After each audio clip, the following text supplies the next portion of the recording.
Hi, I'm Kevin Cutler with Biteable. I am filling in for Kara Ginger, and I'll be your host for this week's Biteable podcast, Know Better, Live Best. Our guest this week is Connor Crickmore of Neversink Farm.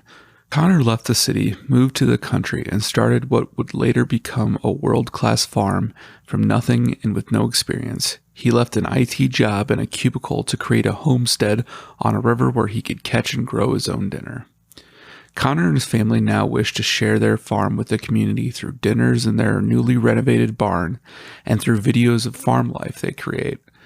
They hope to inspire others to make the leap themselves to a country life, or at least eat great food in a beautiful location with family and friends. Listen as we discuss his journey from IT to farming, tips for those who want to grow their own food, and the importance of being connected with your food system. Know Better, Live Best is dedicated to supporting food and health literacy in people of all ages. Our mission is to cut through the misinformation surrounding food, health, and nutrition because we believe that when people know better, they can make the right choices and live their best lives. We are presented by Biteable Foods. They use blockchain and Internet of Things technology to build traceable, transparent food systems because it shouldn't take an investigative journalist to find out where food comes from. I'm here with Connor Crickmore today of Neversink Farm. And Connor, I just want to say, I first saw you when I saw these people on social media sharing videos, and your farm just looked absolutely gorgeous. Your vegetables made my mouth water. And everything, I think, is grown on just 1.5 acres. Can you tell us how you got your start? I listened to you on the Joe Gardner show, and I listened to you on the No-Till Market Garden podcast. And I remember them talking about how you started off in IT in New York City and then wanted a different type of life. Can you go into that? Sure. Before I was in IT, I did a lot of traveling.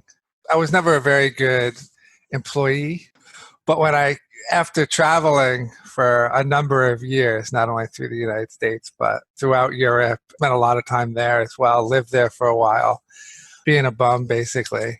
When I came back to New York City, I had to, you have to find a job. New York City is incredibly expensive, but I love New York City. Before I had gone to Europe, my friend had given me some part-time work in a company he was working at, doing some data entry and data checking. I had climbed the ladder a little bit before I left to try to make some money before I traveled. And so that's what I came back into and dove into it. And I was just really, really good at it. I never studied it before, didn't program before that. I just taught myself with some books on how to do it and became very good at it, and then became a data architect designing really large computer systems. I was really interested in it, for a little while, but, I just couldn't stay still, and I wanted to get out of the city. And luckily I had a fishing cabin that I had purchased throughout those years of being in IT as a way to kind of not spend all my money. And I got married, and me and my wife decided that we were going to give ourselves, I think it was 6 months, 8 months, I don't really remember, to just squirrel away a little bit of money and just move to the country. We certainly didn't have any intention to start a big farm. We just wanted to get into the country. We had this image of us raising all our food, or at least as much of it as we could, and immersing ourselves in, I guess you'd describe it as a homesteading life, but, it's having chickens, and we had a pond with trout that we would raise, and planted brambles all over the property and raised vegetables. And so we did it, and that's what we were doing for a little while, but obviously didn't earn a living, and we eventually wanted to have kids and maybe retire one day and work a little less. And we just knew that this path just led to more and more work. Wasn't a lot of time to enjoy it because it was just so much work. That's when we looked into how can we take our favorite aspect of it, which was growing vegetables. We liked that the most. And how can we turn that into something that we can start making a living off of? I mean, we had a small vegetable garden.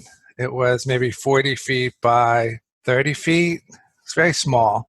And we would just put a table out front and put vegetables on that table sell them, a lettuce head here, a lettuce head there, bunch of radishes. And that's really how it started. That was really the beginnings of the farm, was that table by the side of the road with a little sign that we would, just put a couple of lettuce heads out until they wilted and then put a couple more out.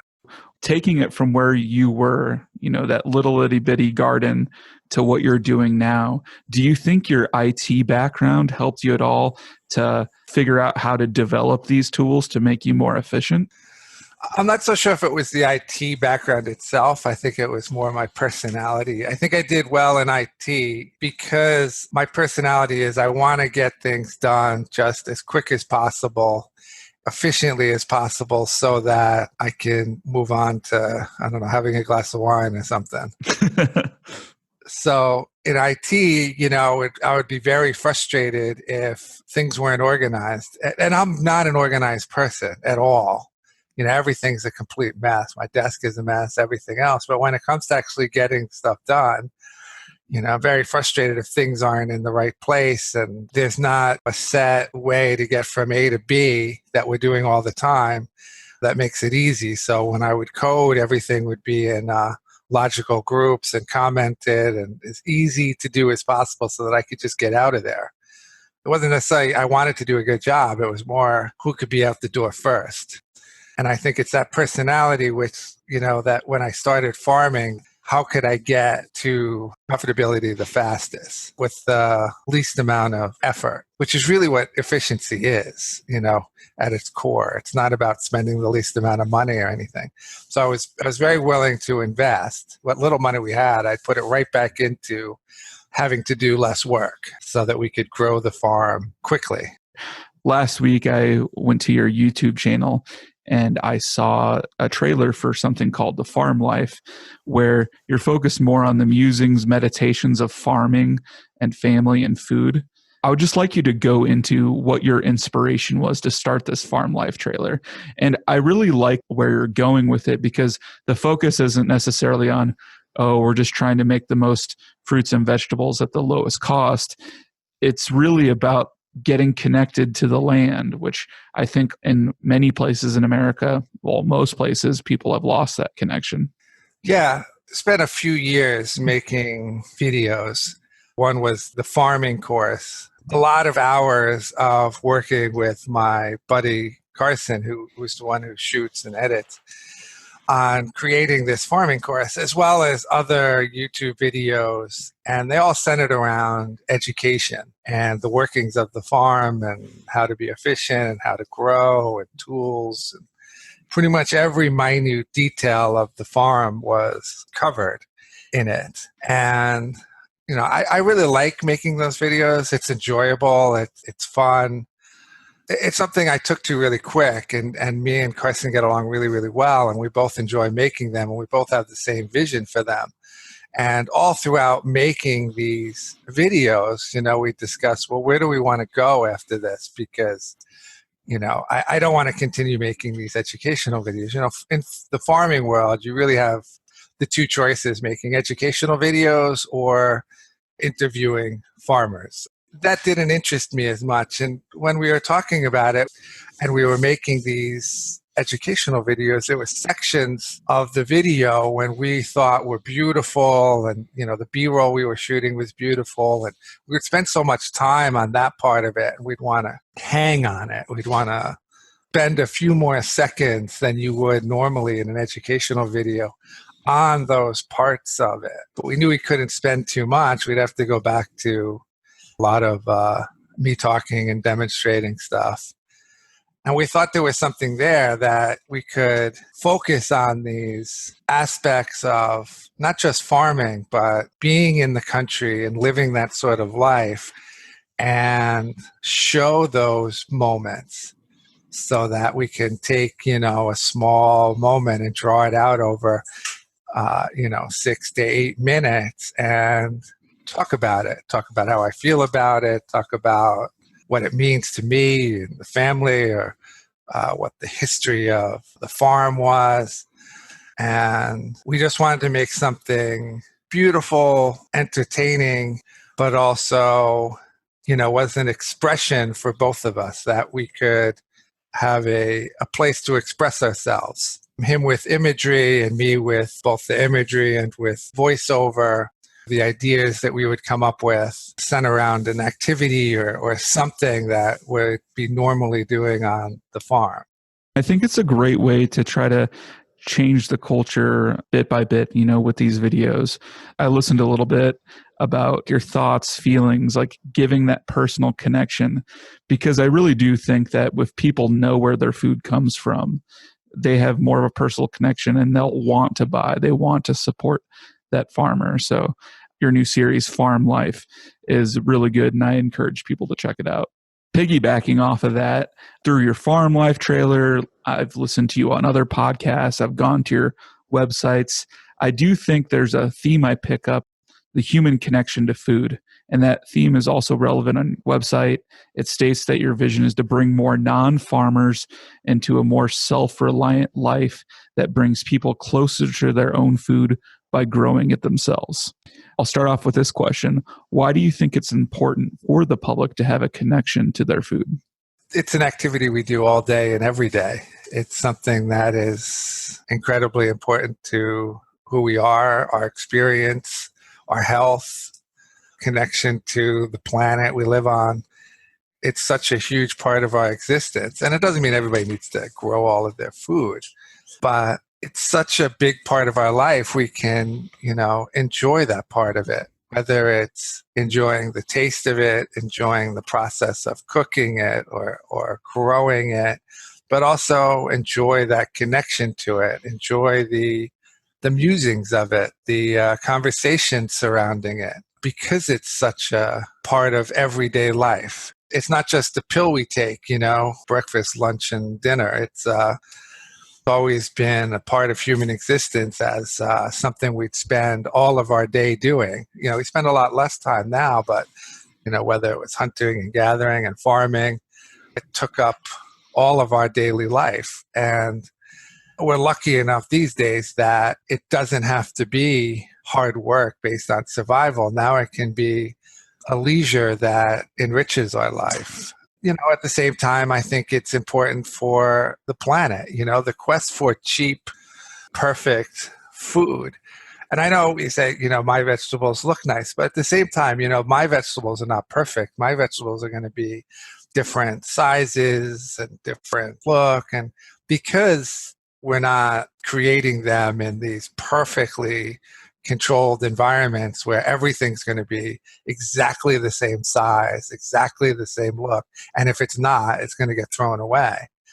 And so I think the combination of that with, this quest for the cheapest food has had a pretty damaging effect on the food system as a whole. I completely agree. And I think people are starting to wake up that things don't need to be perfect. Everything is the exact same size. I mean, I think there is beauty in the variety. I do agree with you on those points. What's your basic advice you can give to those who want to start growing their own food but haven't started yet? You want to start small, right? When you start too big, you're going to get overwhelmed and everything is going to become a problem and not enjoyable anymore. If you're starting in a backyard, then just start small. Do one bed so that you can keep it weed-free and you can keep it productive and fertile so that it's enjoyable, so that it's not just overrun with weeds and the vegetables are suffering because of it. Just to keep it simple, I would recommend to focus on the soil itself. Try to not till or, use heavy equipment to do it. Grow what you like. And, if something's not working, you can always just pull it out, compost it, and start again. Do you have any advice on seeds? Someone in Iowa might need to get different types of seeds than, someone in New York or Texas. There's just so many variables. It may not just be where you are. Where you are is going to be a zone thing on temperature. It's going to be a lot harder to grow basil early in the season in New York than it will in Florida. But I would just start with what you like and then keep experimenting with what works best for you in your circumstance. Because there's just so many variables. It's really hard to know whether it's your soil, whether it's temperature, whether it's you, whether it's just your personality and what kind of vegetables you want to deal with. Because some require a lot more attention and others don't. So, try with a mix of the things you like and then just keep, experimenting with different things. Because, some things didn't work for me early on, right? And it could have been soil, it could have been a whole bunch of things, but I just kept continuing to try them as the soil got better or as our management practices got better. And now they're some of our best performing crops. Like, celery was something in the early years was very difficult for us because it's a bit demanding when it comes to water and certain nutrients in the soil. But as things performed better, it wasn't just based on where I am, it was a management issue. So as the farm got better and soil got better, celery and some other things just started doing much, much better. So I wouldn't give up on it. If it can be grown in your area, then it just may take time until your garden can grow it really well. Do you have any advice for someone who's a very, very much beginner? They kind of want to start off with something that's not too difficult, doesn't require too much management, something they can grow that they can eat that doesn't require that much attention. Is there like one or two you would suggest? Growing in pots is always easy, right? So you can grow like lettuce in pots. You can even grow potatoes in pots. That makes it a bit more manageable because you don't have the rest of the backyard battling your garden. So that's a really easy way to start. And if you have a small bed and you want easy things to grow, radishes, those Japanese turnips, those are super easy. They're going to germinate immediately and grow quickly. Also, if you want to make things easier, it's always better to do it from starts.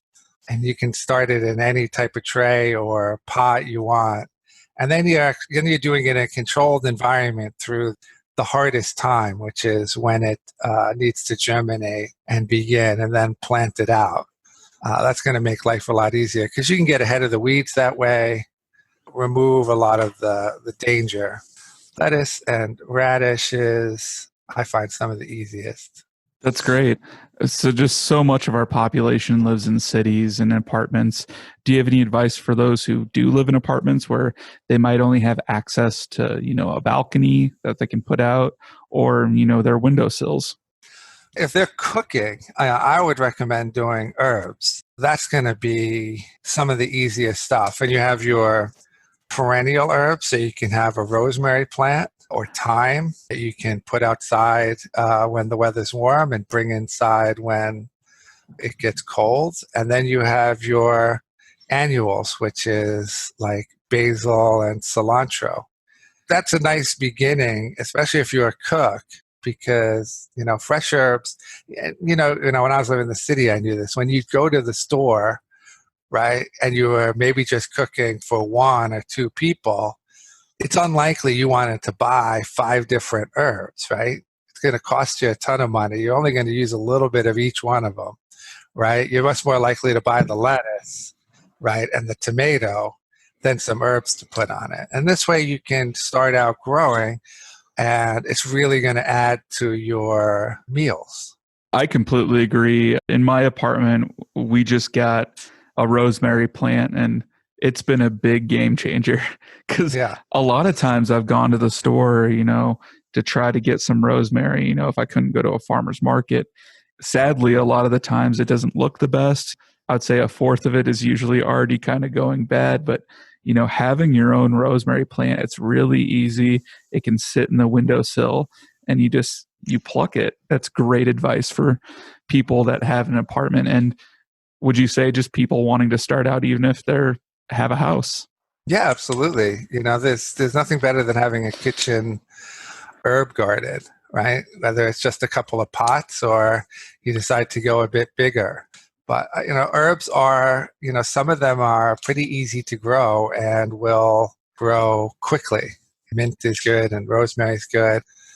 They're going to grow very quickly and be, especially if you're going to be pulling them in and out of the house. farming, we have the problem of weather, keeping stuff outside sometimes. But once you're pulling the pots in and out, they're going to be really happy. And in my experience, it just tastes a lot better too. I don't know if you've seen this joke on social media that goes around. They're like, growing tomatoes, months of work to save $1, Yeah. rather than going to the store. But I think it's so much more than that. And I want to talk a little bit more about encouraging people to grow a little bit on their own. And my personal opinion is just the taste.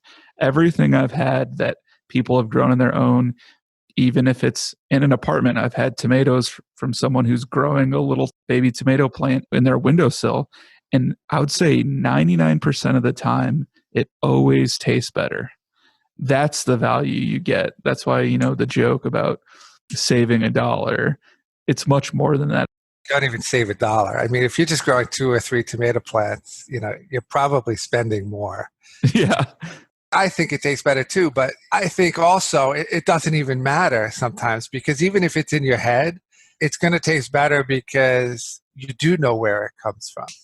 That you have that experience of growing it, or you're plucking it off the bush, and the experience becomes wider, right? So you're not thinking about it as much. Like when you get a tomato from the grocery store, you're not, cutting it up and being, hey, people, you've got to have this thing I bought at the grocery store. It's called the tomato, right? And people aren't thinking about it and savoring it, and right. So the experience is much broader. So it tastes better from that perspective, that your brain is going to tell you that it's better. It's that experience. When your friend is pulling something out of the garden and slicing it up and say, you've got to try this. It's amazing. And you all experience it. Yeah, it is. It's great. And I think it's that full experience that makes it better. Objectively, I do think it tastes better, but you brought up a really good point, because back to the theme of your farm life videos, focusing on, musing, meditations, your thoughts, humans for generations upon generation, thousands of years, we were out on the land growing our own food. And I think it's really a part of us, and it's in our DNA. So I think there might be some old circuits that get turned on in our brain when we're doing those things, actually have our hands in the soil. So I thought that was a pretty good point you brought up. Yeah, I mean, just like, when you're barbecuing in the backyard, let's say you're making the fire and you put the grill on and roasting some vegetables, and, the things might light on fire and be all charred, but it tastes good to you because the whole experience, and you're talking, a million years of experience of sitting around the fire cooking something, or forever how long we were cooking on fire, I don't know, but it's a lot of years, and that's why we enjoy it. It goes much farther than just the food itself. Yeah, and there's also the environmental piece too, because you think about certain things like CSAs are great, what you do are great, but comparing, something you're growing in your garden or in your windowsill to having to go to the store to get it, where there might be these gigantic farms mass producing all of these different vegetables. I think the toll on the environment is better. And you have the peace of mind knowing that, if you had complete control over growing it, there's not any unnecessary chemicals in there or pesticides. I'm a big proponent of organic, and I couldn't imagine growing it any other way. Even if we were going to purchase something, we try to purchase it organically because, it's really the minimum for me. That direction of agriculture needs to go 100%. That takes us into our next question. We were going to talk about the future of farming and what's your view on that. I went to your website, and your vision of the current agricultural landscape is replaced by tiny yet successful family farms. How do we achieve that goal of the tiny yet successful family farms? Well, I think I should preface anything I say by I have no idea, and completely naive of me to think what I think. And I certainly have no comprehension of the whole food system as a whole. It's not something I study or am a part of. But that said, I am a farmer who earns a living on a very small piece of land. And I certainly know that it can be done. And I know that it can be done in a lot more places than just on my farm. And I don't see the necessity to be efficient, to be 100 acres or 300 acres or 1,000 acres or more to have a single farm. A lot more people in the country where it's certainly harder to earn a living and to start a business in the country. I experienced that when we came to the country was, laying out what are the choices. In New York City, the choices are endless. But when you are in the country, your choices are much more limited on the businesses that you can start. Farming is one of them, but it requires, a shift in thinking and a shift in infrastructure to make it easier for the small scale to thrive. The small family farm that, has no more than like 5 employees and is able to earn the family a living as well as everybody who works on that farm. It's certainly doable. It's something, I would like to see done faster. But, I can see the changes here where I live in Sullivan County, that infrastructure is changing, that it's becoming more friendly. Things are very different when you have, instead of a 200-acre farm, you have, 50 family farms on that same acreage and how that would work. So infrastructure needs to change a bit and the ideas need to change about it. But I certainly think that it's something we can do across the food system at a much higher percentage than we do because, most of the food, or at least most of the vegetables and the meat, they're all incredibly gigantic farms. They're huge because they're part of the infrastructure, as it is now. What do you think the biggest challenges we face are in making this a reality? I think the biggest challenge is the system that's already in place. Things don't like to change. I'm sure if I, was the head of Tyson Chicken or whatever, I certainly wouldn't want to volunteer to make things different and do things differently.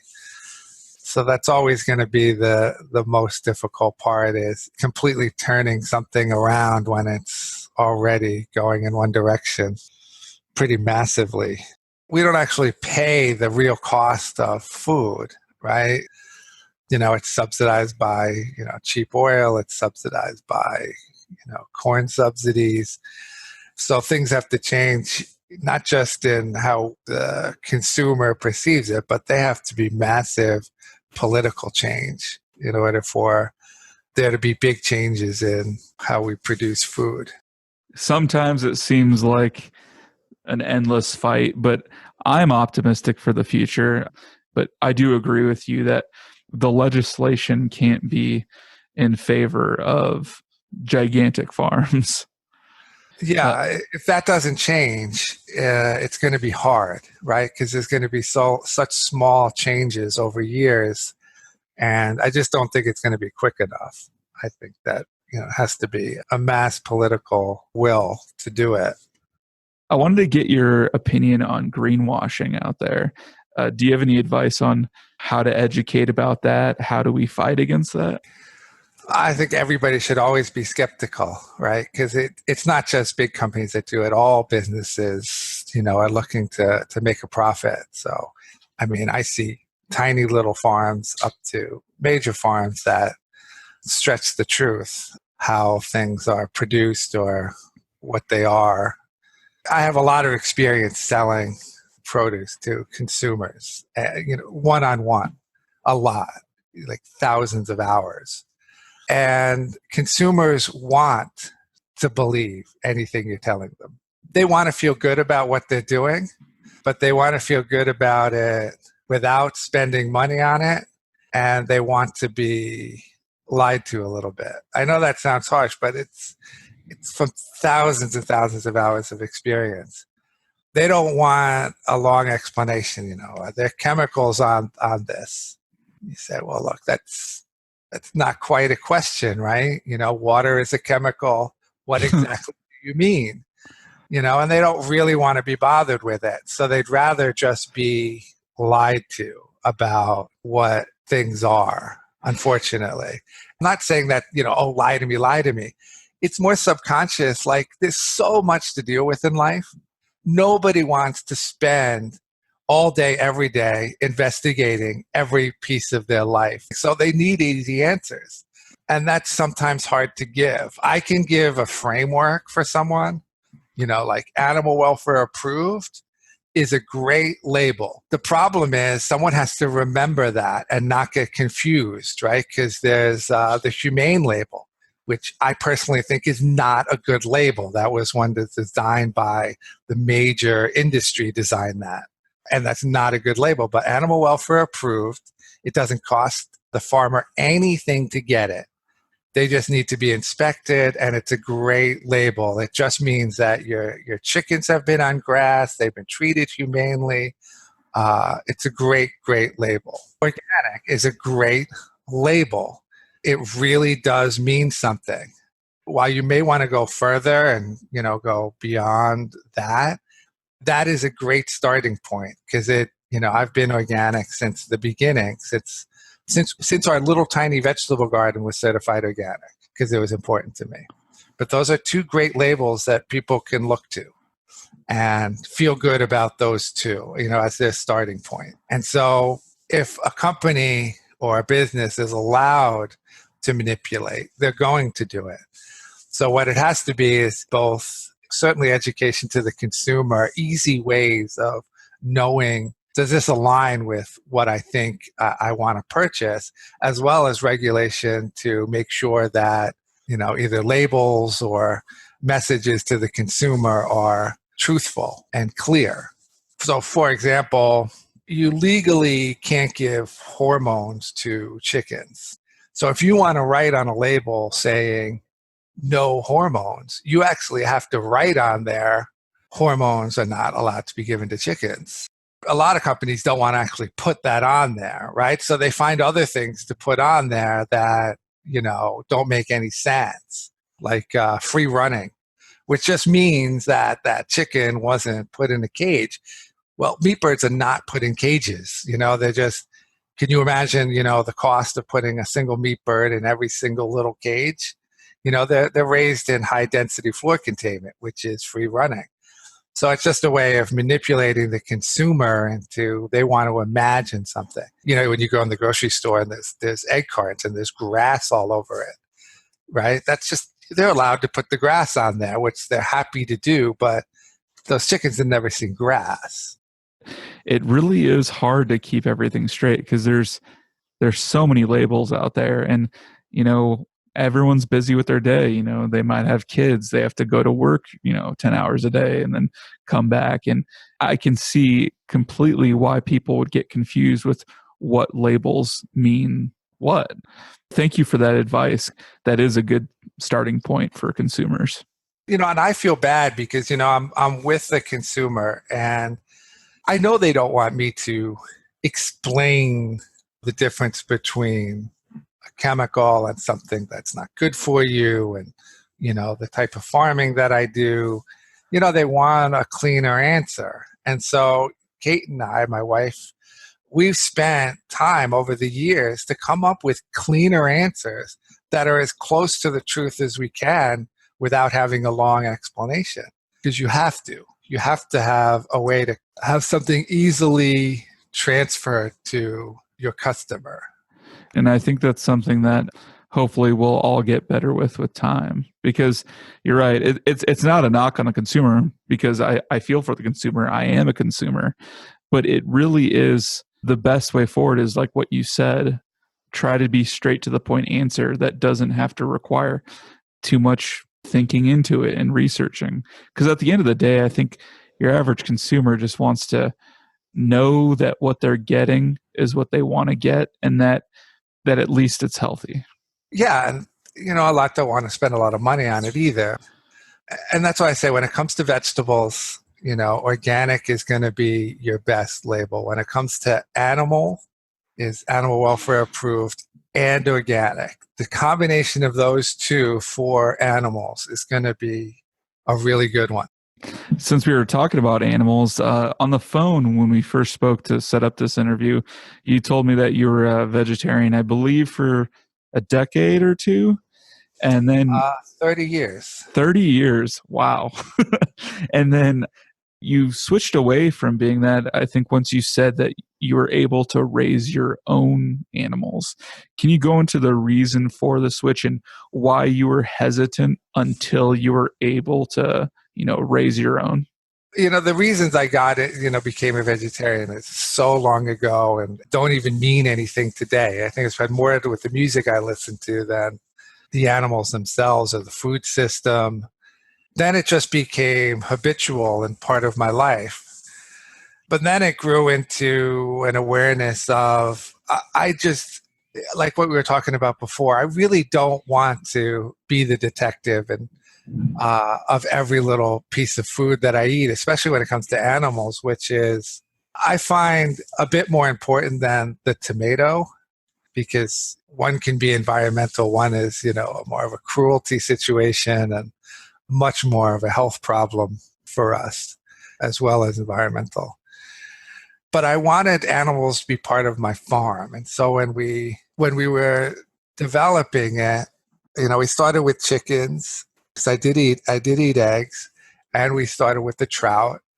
But I also wanted to bring other animals and see if we could do it in a way that we felt good about. It wasn't about earning a profit, because we did try to do chickens for a profit, but it's very difficult to do and do it right. Or at least not right, I guess that's not the word, but to do it the way I wanted to do it, where I was creating their own food and their own mixes and grinding it myself and moving them every day and using certain types of breeds that are really hard to find, that are slow growing. I don't think we broke even on it, but I wanted it to be something for the family that we could feel good about eating meat and doing it in a way that aligned with ideals of treating the animal really well and giving them the best life in just, one bad day. It is hard to make it in the chicken business, raising them the right way, the processing, and it ends up being a lot more expensive than what you find in stores. I think it's Costco is famous for the $5.99 rotisserie chicken. You can't make something that cheap if you're trying to raise it humanely and, the way you described, having it eat the right feed and, being out there on the land. I'll move on to kind of wrapping up this conversation. A few questions. What's your favorite food that you grow? If you can't choose just one, you can have a few, because it's hard, because a lot of it depends on the day. It depends on your mood. I love that we grow almost all of the food that we eat. Being a farmer, my favorite is always going to change week to week based on how well it's doing. There's just certain times when certain vegetables are just doing incredibly well, and they're just beautiful. So that might be early spring for the radishes, which they're just unbelievable at that time. They're neither here nor there for me for the rest of the year. But that certain time, that few weeks when they're just absolutely perfect. And then tomatoes, they reach this peak of flavor.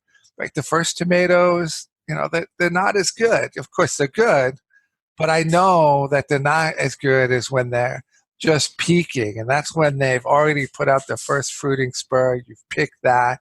You get up near the second, third fruiting spur, and they're young, but they're mature enough to create these tomatoes that are just unbelievable, and that's just, a 2-3 week period when they're just absolutely peaking.